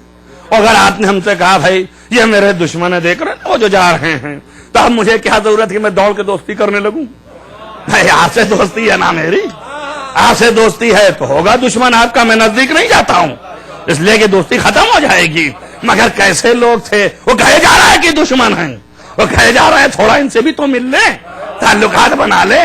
یہاں تک کہ قرآن نے بھی کہہ دیا کہ ان کا تو کچھ بھروسہ ہی نہیں ہے، یہ کبھی ادھر ہو جاتے کبھی ادھر ہو جاتے. اس کے معنی یہ ہے کہ نہ یہ ان کے دوست ہیں نہ ان کے دوست ہیں، نہ یہ ان کے دوست ہیں نہ ان کے دوست ہیں. یہ تو ٹھیک ہے، مگر اتنا ضرور معلوم ہو گیا کہ جیسے ہی قدم ادھر رکھا ویسے ہی ادھر یہ سند صادر ہو گئی کہ یہ میرا دشمن ہے، دوست نہیں ہے.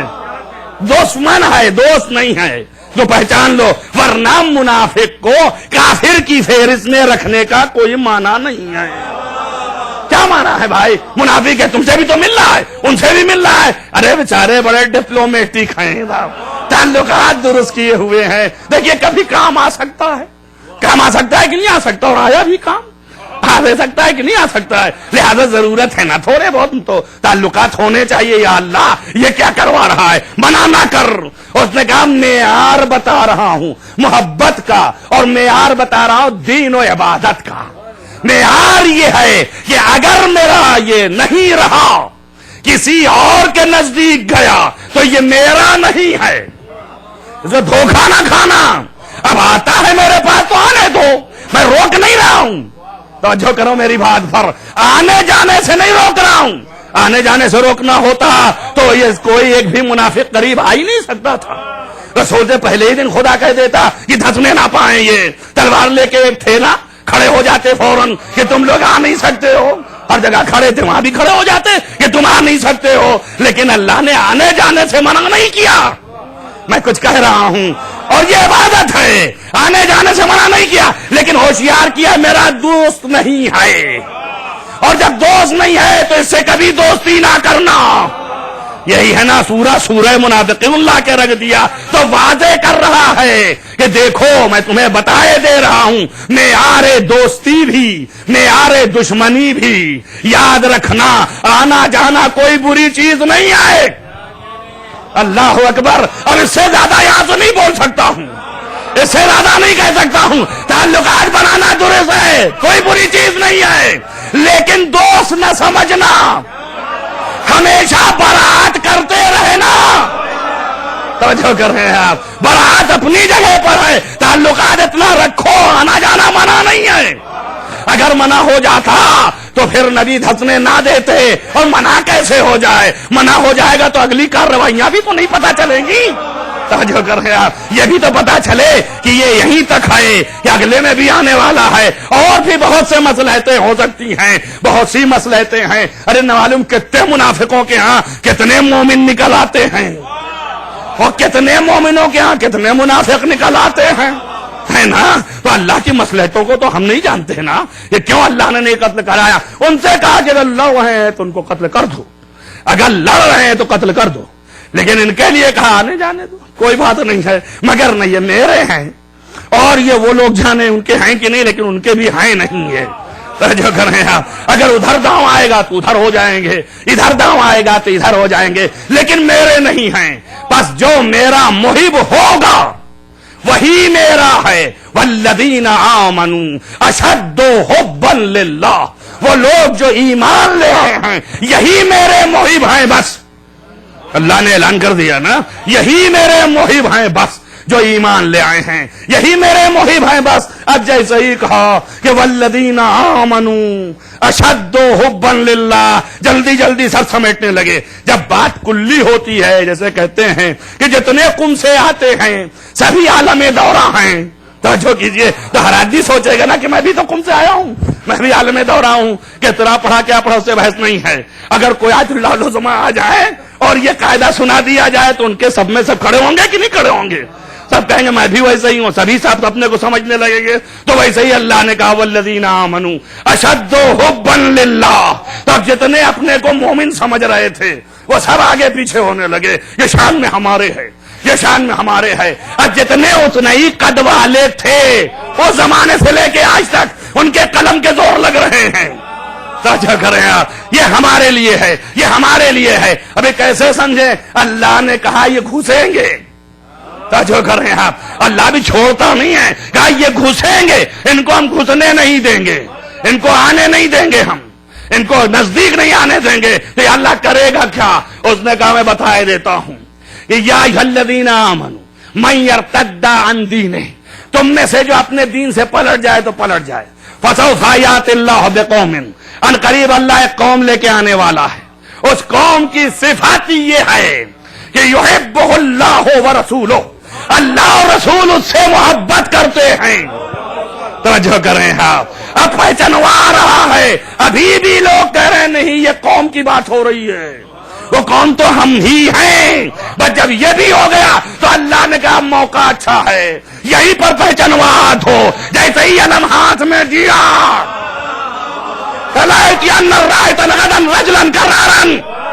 اس کی یہ صفت ہے کہ یحبہ اللہ ورسولہ، اللہ اور رسول اس کے محبت کرتا ہے۔ توجہ کریں آپ، اب جتنے محبت اللہ سے کرنے والے ہیں ان کے لیے معیار ہے کہ اس کی محبت کریں، اس کی محبت اللہ کی محبت، اور اس کی دشمنی اللہ کی دشمنی۔ صلوات علی محمد وعلی محمد۔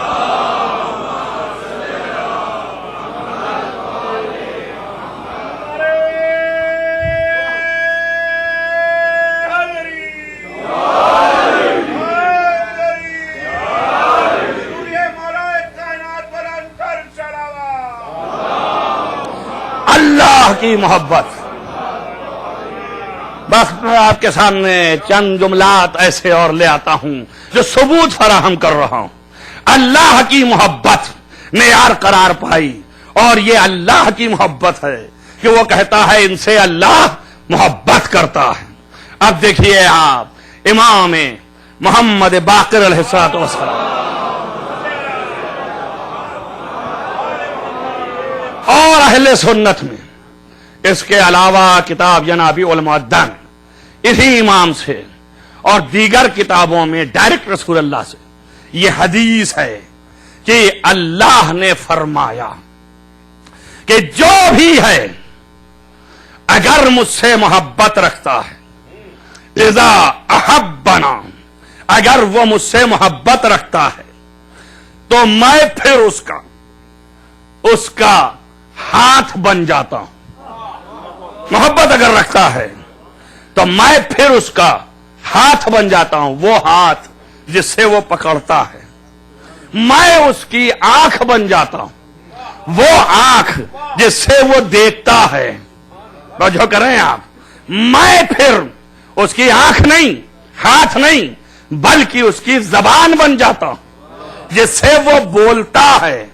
جو کریں آپ، جو بھی ہم سے محبت کرتا ہے اس کا میں آنکھ بن جاتا ہوں، اس کا میں ہاتھ بن جاتا ہوں، اس کا میں زبان بن جاتا ہوں.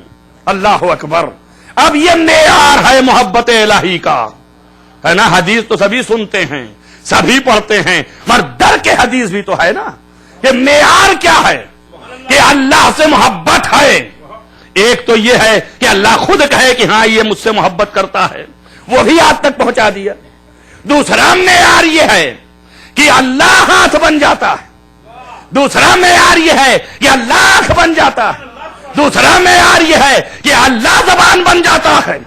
توجہ کریں آپ. اب جہاں پر یہ چیزیں ملیں، توجہ کریں آپ، تو یہ سمجھ، جہاں پر یہ چیزیں ملیں تو سمجھنا کہ یہی اللہ سے محبت کرتا ہے.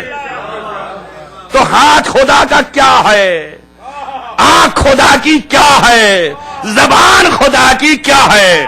سنیے، آنکھ یہ ہے کہ بغیر آنکھ کے بھی دیکھتا ہے نا. اور زبان یہ ہے کہ قیامت تک جواب نہیں ہے. توجہ کریں آپ. اور ہاتھ یہ ہے کہ جو چاہے آنن فآنن کن فیکن کرتا ہے. یہ تینوں چیزیں ہیں نا. اب جہاں یہ تینوں مل جائیں، توجہ کریں آپ، وہی محب خدا ہے. اس کی محبت خدا کی محبت، اس سے نفرت خدا سے نفرت، اس کی محبت خدا کی محبت، اور اس کے دشمنوں سے نفرت خدا کے دشمنوں سے نفرت.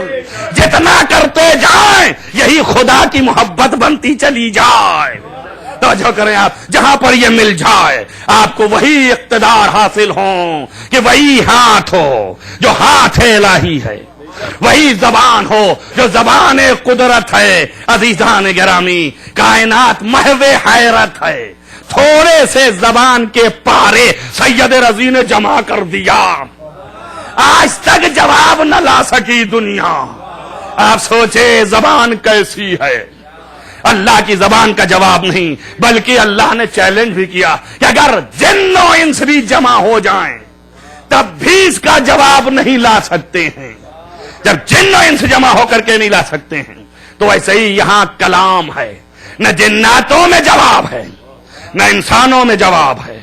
آنکھ ایسی ہے کہ پوچھئے آپ مالک اشتر سے تو وہ بتائیں گے کہ کیسی ہے.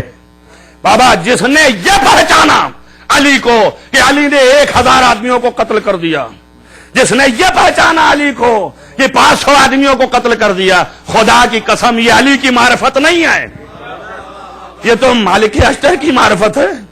مالک اشتر بھی اتنا کر لیتے تھے اور بھی بہادر کر لیتے تھے. عجیب و غریب ہے. علامہ مجلسی اعلی اللہ مقام ہو معرفت علی پر ایک جملہ لکھ رہے ہیں. صلوات پڑھیں محمد والے.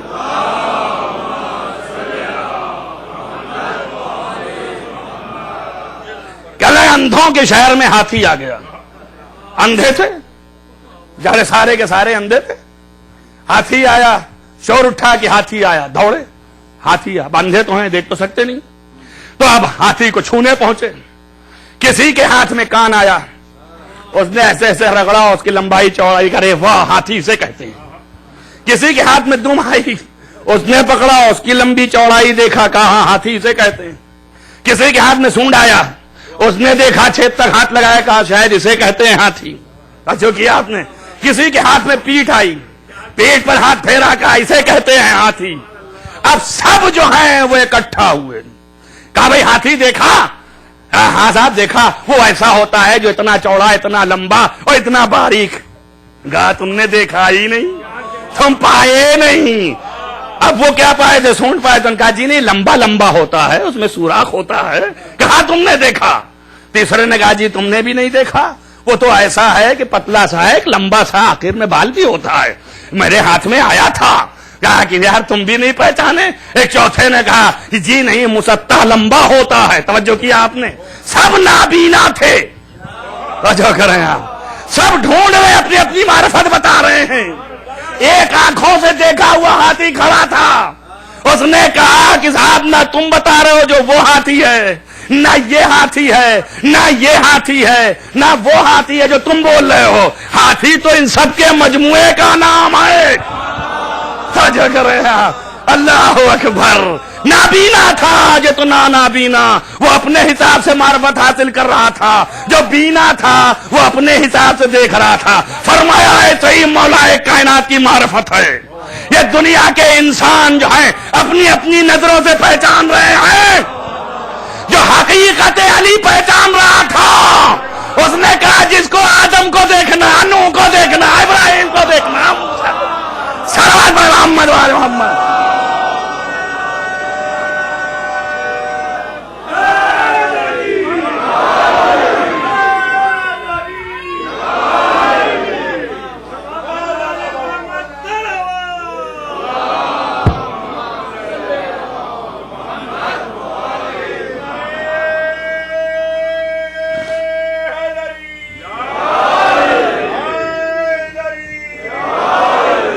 آج سوچو،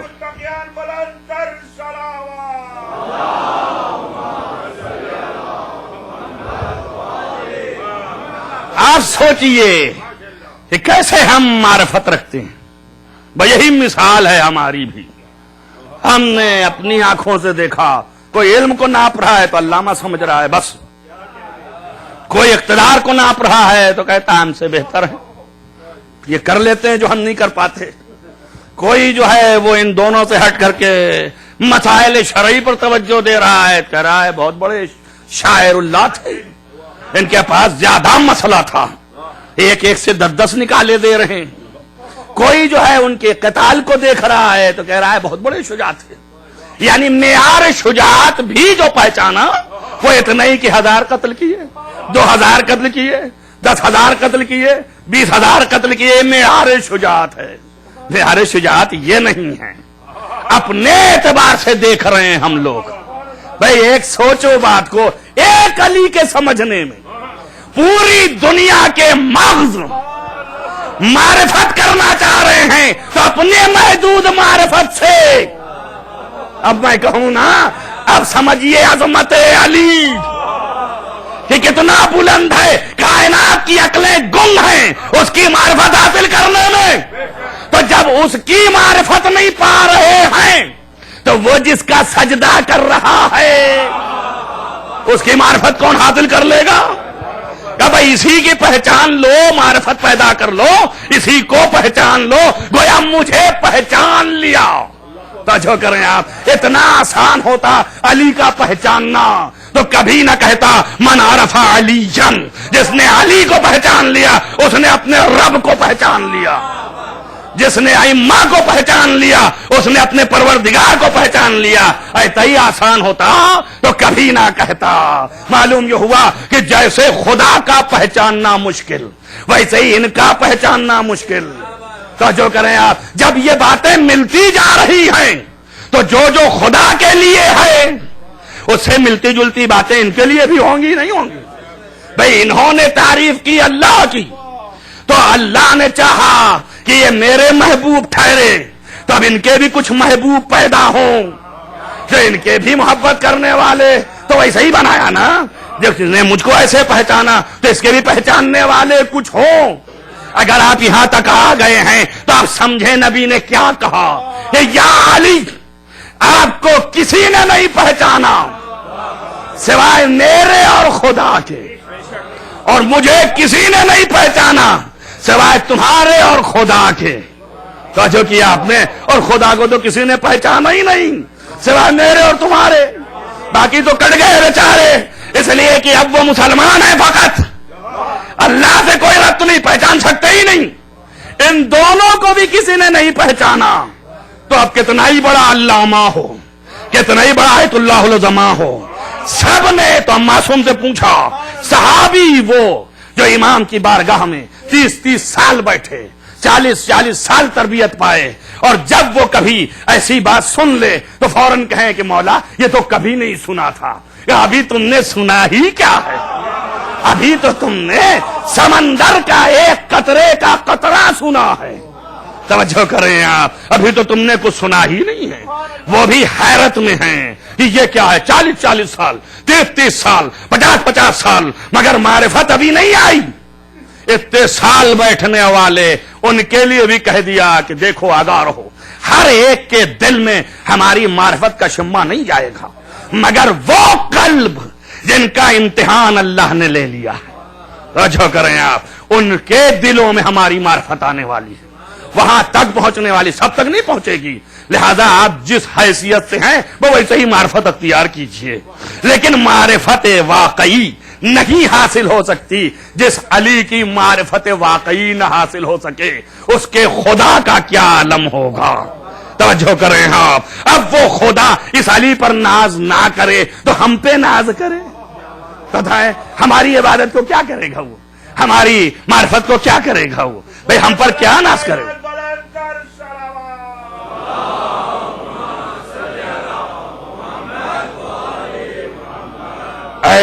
ایسے مراتب کے لوگ جو اپنے کو سمجھتے ہیں، وہ کہتے ہیں ایک ہی معیار ہے کہ ہم عاجزی کا اقرار کر لیں، یہ ہم آپ کو نہیں پہچان سکتے، جتنا پہنچ رہے ہیں یہ کم ہے، کیونکہ عاجز ہیں آپ کی معرفت سے، لہذا جب عاجزی کا اقرار کر لیا تو اب یہی اصل معرفت ہے، یعنی واقعی یہی معرفت ہے، اس لیے کہ حقیقت نہیں جان سکتے، لہذا ہم عاجز ہیں، ہم اتنا جانتے ہیں کہ آپ کیا ہیں ہمیں نہیں پتا ہے، اتنا جانتے ہیں کہ ہم پہچان نہیں پا رہے، آپ کیا ہیں ہم نہیں جانتے ہیں۔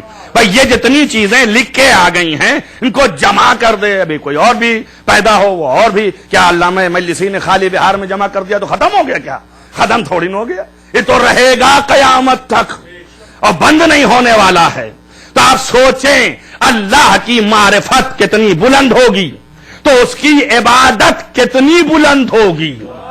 اب میں نے جو جملہ کہا تھا یاد رکھیے گا، اللہ کی عبادت کا نام جو ہے یہ نہیں ہے کہ یہ چیزیں آپ انجام دیں، یہ صورت ہیں، شکلیں ہیں، مرضی خدا محرز ہو، اور مرضی خدا ہو جائے تو وہاں صورت کی ضرورت نہیں، آپ جس طرح چاہیں وہ عبادت بن جائے گی، مرضی ڈھونڈیں۔ ورنہ وہ علی جو 1000 رکعت نماز پڑھتا تھا، ایک شب جب نبی نے کہا کہ لیٹ جاؤ تو اس نے یہ نہیں کہا کہ 1000 سجدے 2000 سجدے یہ میرے کدھر جائیں گے، یا رسول اللہ اسی عبادت کے لیے تو پیدا ہوئے اور اسی کو چھوائے دے رہے، آپ کہہ رہے ہیں سو جا، میں سو جاؤں، یہ کیسے ہو سکتا ہے؟ یہ نہیں فرمایا، بلکہ یہ فرمایا کہ میرے سونے سے آپ کی جان بچ جائے گی۔ توجہ کریں آپ، بس معلوم یہ ہوا کہ روح محمد افضل ہے ساری عبادتوں سے، ہے نا؟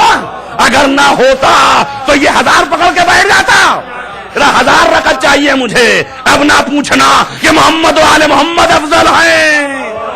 توجہ کریں آپ، یہ عبادتیں افضل ہیں کہ آپ کے لیے سونے سے آپ کی جان بچ جائے گی۔ فرمایا اگر نہ بچتی تو تجھے لٹاتا کیوں؟ توجہ کریں آپ، اب اس کے بعد لیٹتا ہے تو اب یہیں سے باتیں تمام ہیں، میں ختم کرتا ہوں۔ اور آپ سوچے دنیا کہاں سے کہاں ہے، یہ سوال آج کے نہیں ہے، پرانے ہیں، امام زمان کے زمانے کے ہیں، حضرت نے بھی جواب دیے ہیں۔ لوگ کہتے ہیں کہ نبی کو ان کی کوئی اہمیت نہیں تھی، ان کی کوئی اہمیت نہیں تھی، ان کی کوئی حیثیت نہیں تھی، اس لیے اللہ نے انتظام کیا تھا کہ دین آگے بڑھے اور آگے جائے.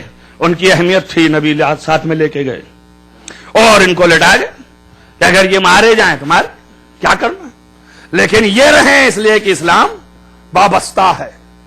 اب دیکھیے یہ کہنے والے کے اگر عقل میں ہوتی بات تو کبھی نہ کہتا. معاملہ اس کا نہیں ہے آپ کی عقل کیا کہہ رہی، میری عقل کیا کہہ رہی، اس کا تو کوئی معیار ہی نہیں. معیار تو اللہ ہے نا، وہ کیا کہہ رہا ہے. اہمیت کس کی ہے اور کس کی نہیں، یہ سو کے اٹھنے کے بعد جب نبی آیت سنائے گا تو پتا چلے گا کہ کس کی اہمیت ہے. اگر اہمیت نہیں تھی تو یہاں پر نفس خرید رہا ہے، رضایت دے کیوں رہا ہے، اور اگر اہمیت وہاں تھی تو وہاں ڈانٹ کیوں رہا ہے. توجہ کریں آپ کہ رو نہیں، اللہ ہمارے ساتھ ہے. تو اس کے معنی یہ ہے کہ اہمیت کس کی ہے، اندازہ لگائیں آپ. علی نے یہ درس دیا کہ اگر رضایت الہی سامنے ہو تو عبادت اسی کا نام ہے جہاں پر رضایت ظاہر ہو جائے، صورتوں کا نام نہیں ہے. اللہ اکبر، جس سے خدا راضی ہو. اور آپ یاد رکھیے جس چیز سے خدا راضی وہی اصل عبادت. قانون درست ہو گیا نا. اب میں کہوں کوئی طاقت دنیا کی کتنا بڑا ناصبی ہو یہ انکار نہیں کر سکتا کہ حسین کے پاس جو کچھ تھا، توجہ کریں آپ، سب انہوں نے اللہ کے اوپر نثار کر دیا نا. کتنا بڑا دشمن ہو لکھتا تو وہ بھی ہے. خیمے میں آگ لگ گئے، گھر لٹ گیا، دولت لٹ گئی، اصحاب کام آ گئے، جتنے چاہنے والے تھے نثار ہو گئے، گھر والے سب چلے گئے، کوئی باقی نہیں بچا. ایک آخری ایمان تھا وہ بھی ایسی حالت میں گیا تو اب جو کچھ بھی تھا حسین پر سب اللہ پہ لٹا دیا ہے نا، صرف رضایت خدا لینے کے لیے. اور جب اللہ کی رضایت محرز ہو گئی تو اب حسین کے لیے جو کچھ بھی ہوگا، توجہ کریں آپ، وہ سب مرضی خدا ہے. میں کچھ کہنا چاہ رہا تھا، موضوع یہی تھا نا. اب سمجھے آپ، حسین کے لیے تعزیہ قائم کرنا یہ اس وجہ سے نہیں ہے کہ حسین کی ذات سے کچھ ہے مجھے، حسین کی ذات سے کوئی لگاؤ نہیں. حسین نے جو مرضی لی خدا کی، اس مرضی سے مجھے لگاؤ ہے. اب اگر میں ان کے لیے عزاداری کروں، توجہ کریں آپ، تو یہی مرضی خدا ہے، اور مرضی خدا کے حصول کا نام عبادت ہے. عبادت صورتوں کا نام نہیں ہے. اسی لیے حسین پر رونا اتنی بڑی عبادت قرار دی گئی کہ تمام ملائکہ روئے، تمام اصحاب روئے. آپ تاریخیں دیکھ لیجئے، تمام دنیا روئی. بقت السماوات والارض، زمین اور آسمان رویا. اللہ اکبر. یہ ملائکہ جو عبادتوں میں ہیں، کوئی سجدے میں ہے تو سجدے میں، کوئی وہاں پر تسبیح کر رہا ہے تو تسبیح میں، ان ملائکہ میں سے ہر روز 4000 ملائکہ اور 70,000 ملائکہ اور 100,000 ملائکہ، مختلف روایتیں ہیں، روز اللہ بھیجتا ہے عرش سے حسین کی قبر کی طواف کے لیے. اور سنیوں کے بھی عالم پیران پیر دستگیر نے بھی لکھا ہے کہ 70,000 ملائکہ ہمیشہ امام حسین کی قبر کے چاروں طرف رہتے ہیں، طواف کرتے رہتے ہیں. تو آپ سوچیں، آپ ملائکہ کا کام کیا ہے؟ عبادتیں کرنا ہے نا. اپنی عبادتوں کو چھوڑ کے حسین کے لیے چلایا. پھر تو یہ بڑی عبادت ہے، تبھی تو آئے. ملائکہ کا کام عبادت کرنا ہے. جہاں ذکر حسین ہوتا ہے وہاں ملائکہ نیچے آتے ہیں عرش سے. تو آپ سوچیں جو عبادتوں میں مصروف ہیں وہ عبادتیں چھوڑ کے یہاں آتے ہیں، اس کا مطلب یہ بڑی عبادت ہے نا. تبھی تو اپنی قدر پہچانے آپ کہ آپ کی منزلت کیا ہے. بس عزیزان گرامی، ختم کر دیا میں نے. اس کے بعد اب کچھ بھی نہیں رہ گیا کہ رسول نے فرما دیا کہ من بقا علی الحسین، جو حسین پر رویا میں اس وقت تک جنت جاؤں گا نہیں جب تک کہ حسین کا ہاتھ، جب تک کہ اس حسین پر رونے والے کا ہاتھ پکڑ کے اپنے ساتھ نہ لے لوں۔ آپ دیکھیں یہ ہے عزاداری، یہ ہے عزاداری جو عبادت ہے۔ عزیزان گرامی، یہ عزاداری نے عبادت کو زندہ کیا۔ بڑی باتیں تھی میرے پاس، وقت تمام ہو گیا۔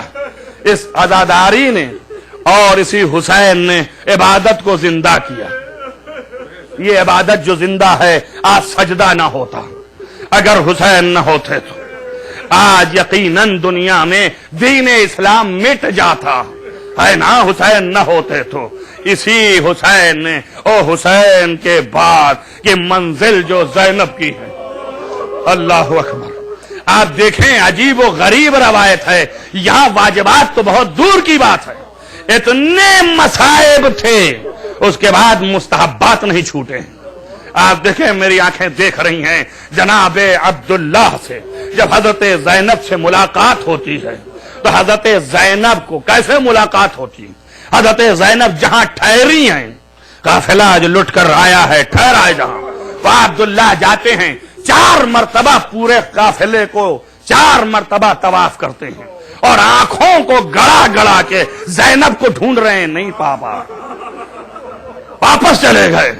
بی بی جب لوٹ کے پرسے دینے کے بعد کچھ دن کے بعد جب عبداللہ آئے اور بی بی باہر نکلی اور کہا چلیے گھر، اور دیکھا تو پوچھا کیا آپ زینب ہیں؟ اللہ اکبر۔ عبداللہ بھائی ایک جملہ فرمایا، اے عبداللہ تم نے دیکھا اور مجھے نہیں پہچانا کیوں؟ توجہ کریں آپ، کہا اے عبداللہ تم نے مجھے کیوں نہیں پہچانا؟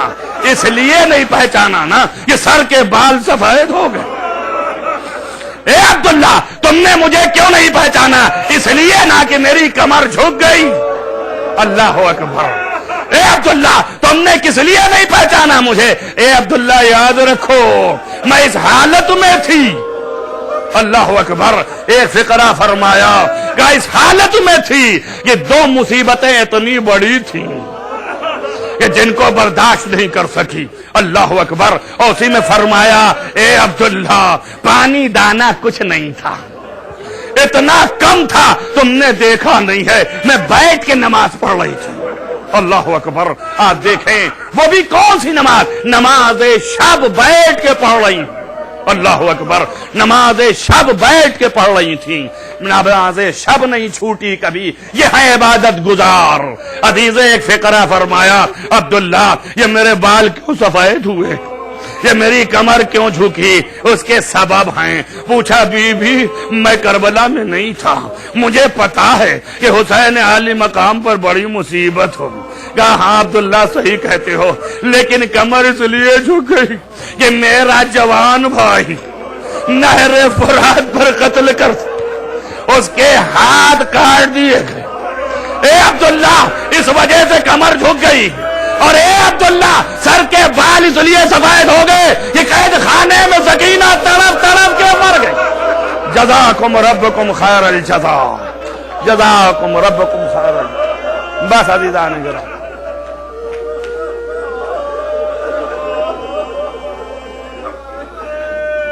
مولا آپ کو نہ رلائیں، سوائے غم حسین کے خدا کسی چیز میں آپ کو رونا نصیب نہ ہو۔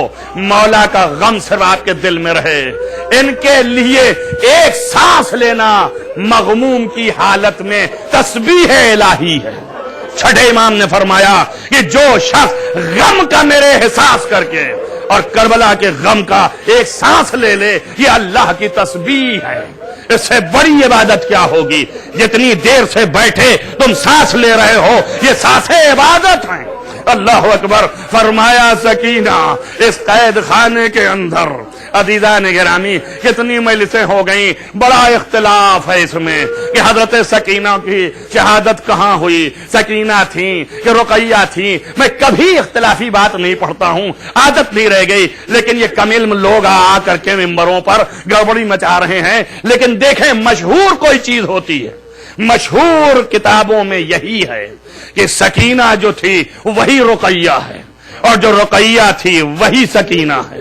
حسین کی 3 بیٹی سے زائد مشہور کے نزدیک ثابت نہیں ہے۔ اس کے بعد کتابیں مختلف ہوتی ہیں، لیکن دیکھا یہ جاتا ہے کہ شہرت کس کو حاصل ہے، یہ ایک بچی ہے۔ اب اگر تمہیں نام نہیں اگر پسند آتا رقیہ کہہ لو، نہیں آتا سکینہ کہہ لو، دونوں نہیں آتا تو اتنا تو مان لو کہ حسین کی ایک بچی جو 4 برس کی تھی، بھئی مظلوم تو تھی نا، جس کو کربلا میں پانی نہیں ملا، کربلا میں پانی نہیں ملا، کوفے میں پانی نہیں ملا، شام میں پانی نہیں ملا، اگر ملتا ہوتا تو کبھی بھی الاتش الاتش نہ کہتی۔ اللہ اکبر، اللہ اکبر۔ جتنے مقاتل ہیں عزیزو، سارے مقاتل کو اٹھا کے دیکھ ڈالو، ہر جگہ ملے گا کہ سکینہ کی آواز جب نکلتی تھی تو پیاس ہی نکلتی تھی۔ آئے پیاس، مجھے پیاس مارے ڈال رہی ہے۔ عزیزان گرامی، پیاس تو اس لیے بتاتے ہیں کہ مظلومیت ظاہر ہو جائے۔ حسین عالی مقام کی بھی پیاس، ورنہ 1-2 ظلم نہیں ہوئے ہیں، یہ بچی پہ ظلم کی انتہا ہو گئی ہے۔ انہی عبداللہ سے حضرت زینب کہہ رہی ہیں کہ اے عبداللہ، کوئی ظلم باقی نہیں تھا جو ہمارے اوپر نہ ہوا، اے عبداللہ کوئی ظلم باقی نہیں تھا جو ہم پر نہ ہوا ہو۔ فرماتی ہیں آگے عبداللہ، مختصر یہ سمجھ لے کہ ایک دن عاشور کے دن کا یہ عالم تھا کہ تھوڑے سے وقت کے اندر اتنے مصائب پڑے کہ اگر دن کی تاریخ، دن کی سفیدی ہوتی، نصف النہار پر دن ہوتا تو وہ تاریکی میں بدل جاتا۔ اتنے مصائب پڑے، اور اس کے بعد کے مصائب، بی بی نے ایک فقرہ کہا، عبداللہ سنو گے تم، تمہاری زوجہ ہوں میں، شاید سننا تمہیں پسند نہ ہو۔ کہا بی بی فرمائیے۔ کہے عبداللہ، کوئی وقت ایسا نہیں تھا جو ہمارے پشت پر تعزیہ نہ لگے، کوئی وقت ایسا نہیں تھا۔ عزیزو کیوں؟ اس کی تشریح میں شیخ ابو جعفر ششتری فرماتے ہیں، بات اصل یہ تھی کہ جب بچے ادھر سے ادھر ہوں اور ظالم تازیانہ لے کے مارنے کو دوڑے تو زینب پہنچ جاتی تھی، ارے یتیم حسین کو نہ مارو، اور اپنے پشت پر تازیانہ روک لیتی تھی۔ اسی لیے امام زمانہ نے کہا کہ میری پھوپھی پر سلام، جس نے حسین کے یتیموں کو بچایا، جزاکم ربکم خیر الجزا۔ بس عزیزان گرامی، ہم نے ختم کر دیا۔ اب سوچو کہ اہل حرم کے اور بچوں کے لیے زینب جاتی تھی تو جس زینب کے ہاتھ میں حسین نے سکینہ کا ہاتھ دیا ہوگا، جب شمر نے تعزیانہ لہلایا زینب آگے بڑھ گئی، تب بھی شمر نے مارا تعزیانہ، کبھی زینب کے لگا کبھی سکینہ کے لگا۔ کربلا سے لے کے اولین وقت کی بات بتائی جاتی ہے۔ مقاتل نے لکھا ہے کہ جب اونٹ پر سب کو سوار کرنے لگے تو سکینہ ابھی بھی اپنے باپ سے لپٹی رو رہی، ظالم بار بار جاتا ہے چھوڑاتا ہے، بچی نہیں مانتی، باپ سے پھر لپٹ جاتی ہے۔ عزیزو جب دیکھا کہ بچی نہ مانے گی، تعزیانہ لہلائے، اور پشت سکینہ 4 برس کی بچی، جیسے ہی مارا زینب سے دیکھا نہ گیا، کہے شمر بچی یتیم ہے، کچھ تو خیال کر لے۔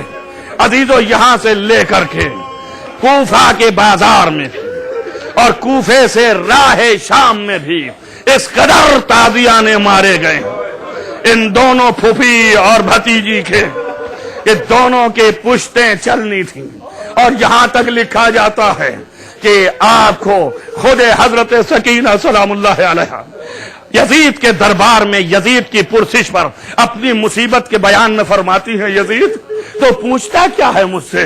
مختصر یہ سمجھ لے کہ ہمیں ایک لاغر اونٹ پر، ننگی پیٹ لاغر اونٹ پر، ننگی پیٹ اونٹ پر، ہڈیوں کے ڈھانچے پر ہمیں لٹا کے رسی سے باندھ دیا گیا۔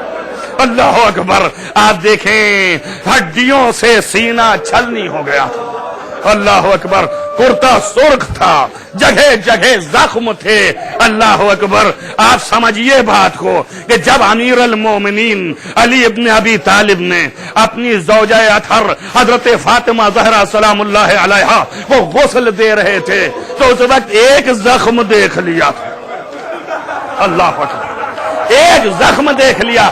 سلمان کہتا ہے کہ علی فاتح خیبر و خندق کبھی اتنی تیز چیخ مار کے نہیں رویا، ایک زخم دیکھا پسلی کے اوپر چیخ مار کے روئے، دست ادب جوڑوں تو مولا قید خانہ شام آئیے گا، 4 سال کی بچی ہے، کوئی جگہ باقی نہیں ہے، جزاکم ربکم خیر الجزا۔ بس عزیزان گرامی، آپ نے خوب پرسا دیا، یہ بچی ایسی ہے کہ تڑپ تڑپ کے رو رو کے دنیا سے چلی گئی۔ میں پورے مصائب نہیں پڑھ رہا ہوں، آپ کی گریہ کی آواز بلند ہوئی، میں ختم کر دیتا ہوں۔ عزیزو، لکھا یہ ہے کہ امام زین العابدین نے، میں نے بارہا آپ کے سامنے یہ بات پڑھی ہے کہ غسل کرنے کی کوئی روایت مستند نہیں ہے۔ عزیزو، اگر ہوا تو تیمم ہوا ہوگا، اب پانی کہاں، جس بچی کو پینے کے لیے پانی نہ ہو، قید خانے میں اتنا غسل کے لیے پانی کہاں سے آ گیا؟ اور کفن بھی نہیں تھا، وہی کرتے میں، اسی کرتے میں دفنایا گیا۔ اللہ اکبر، امام زین العابدین علیہ السلام کی بے چارگی دیکھیں آپ۔ میں ایک گلہ کرتا ہوں مولا، جب آپ مدینے لوٹ کے آئے اور جب دنیا سے آپ گئے تو آپ کو غسل دیا گیا، آپ کو کفن پہنایا گیا، تو آپ کی بہن تو یاد آئی ہوگی، مولا آپ کی بہن یاد آئی ہوگی کہ جس کا یہ عالم تھا۔ عزیز ہو، بچی جب دنیا سے چلی گئی تو یہ مظلوم ہاتھوں میں ہتکڑیاں ہیں، پیروں میں بیڑیاں ہیں، گلے میں توق ہے۔ بھئی اتنا روایت نے اشارہ کیا کہ اسی قید خانے میں بیبیوں کی مدد سے ایک مختصر سے تلوار سے قبر کھودی گئی، اور اس کے بعد نہ معلوم آگے کیا ہوا، قبر پوری ملی بنی ہوئی یا جو بھی رہا ہو، عزیزو بچی وہیں پر دفنائی جائے گی۔ پورے کربلا کی تاریخ میں 3 ایسی میتیں ہیں، 3 ایسی میتیں ہیں جو اٹھ نہیں سکی ہیں، 3 ہیں۔ آپ جانتے ہیں کیوں نہیں اٹھ سکی؟ وجہ معلوم ہے آپ کو۔ پہلا وہ چچا ہے جو نہر فرات پر ہے، سید الساجدین نے چٹائی میں رکھا تھا، اور دوسرا وہ بابا ہے جو گودال مقتل میں ہے۔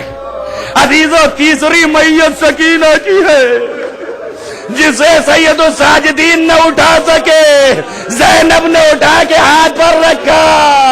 ارے بھائی کے لیے کتنا چاک ہے۔ جزاکم ربکم خیر الجزا۔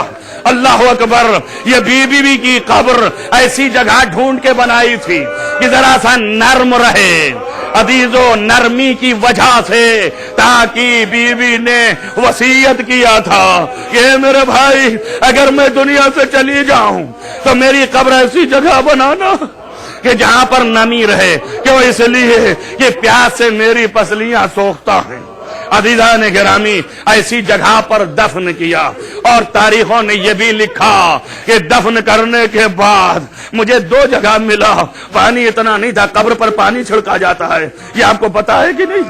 قبر پر پانی چھڑکا جاتا ہے۔ صرف 2 ہی روایتیں ایسی ہیں، ایک یہاں ہے قید خانے میں، اور ایک وہاں ہے کربلا میں، جب حسین علی مقام نے جناب علی اصغر کو قبر میں رکھا تو قبر پر منہ رکھ کے رونے لگے، فرمایا اے زمین کربلا، کبھی یہ بچہ ماں کی آگوش سے جدا نہیں ہوا، اے زمین کربلا یہ امانت رکھتا ہوں۔ اور اتنا روئے کہ آنسو سے قبر کو تر کیا۔ عزیز و سید الساجدین قید خانے میں بہن کی قبر پر منہ رکھ کے روتے رہے۔ جزاکم ربکم خیر الجزا۔ عزیزان گرامی، یہ آخری بات ہے، آپ سنیں کہ بی بی آج تک دنیا کے لیے، اور بہت سے ایسے واقعات ہیں کہ جو ہمارے معصومین کے چاہنے والوں کے لیے ہیں، سجائے کہ یہ حسین کی بیٹی مظلومہ، روایت کہتی ہے ہاں عزیزو، جب آج نہیں سن 1125 ہجری میں سید مرتضی عاملی کے خواب میں بی بی آئیں، اس وقت جب آپ کی قبر بوسیدہ ہو گئی تھی تو آپ نے خواب میں دکھایا کہ سید مجھے نکلوا کے قبر صحیح کرا دے، اور معمار کو بھی آپ نے خواب میں دکھایا۔ متواتر خواب کے بعد سید نے حساب و کتاب کر کے حکم دیا سن 1125 ہجری میں، اور اس کے بعد قبر کو شگافتہ جب کیا گیا، سید وہاں کھڑے تھے، قبر کو جیسے ہی شگافتہ کیا آپ نے بی بی کو دیکھو، سر سے عمامہ پھینک دیا۔ جانتے عزیزوں کیوں؟ اس لیے کہ بی بی کے ہاتھوں میں رسن بندھنے کے نشان ویسے ہی تھے، کرتا ویسے ہی تھا، ارے آپ کے رخساروں پہ تماچوں کے نشان ویسے ہی تھے، اور خون ابلنے کی نشانیاں تھیں۔ آپ نے دیکھا، بہت دیر تک روتے رہے، میت کو ہاتھ پر لیا۔ عزیزان گرامی، علماء ہمارے کہتے ہیں کہ کیا وجہ ہے یہ ایسی ہے؟ کہتے وجہ یہ ہے کہ رسول اکرم نے فرمایا ہے کہ جو جس حالت میں مرے گا ویسے ہی اٹھایا جائے گا۔